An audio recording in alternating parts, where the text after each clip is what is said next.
Bristol Community College, Mathematics with Dan Avedikian, Math 060, Topics in Developmental Mathematics, Section 2.9, Problem 4.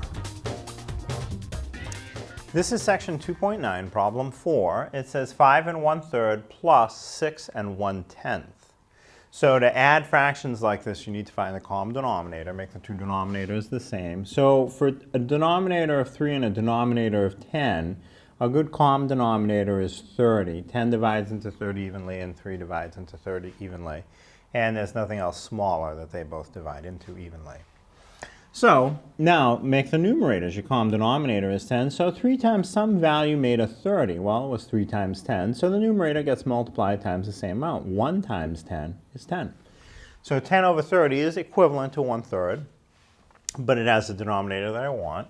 Do the same thing with the bottom fraction. 10 times some value made a 30. Well, it must have been 10 times 3.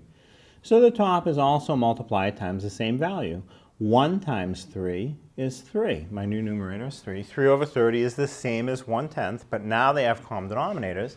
I have to add. So 10 plus 3 more, 10 plus 3 more is 13, over the common denominator of 30. I have 13 thirtieths. Don't forget to add together the whole numbers in front. 5 plus 6 more is 11. So I have 11 and 13 thirtieths.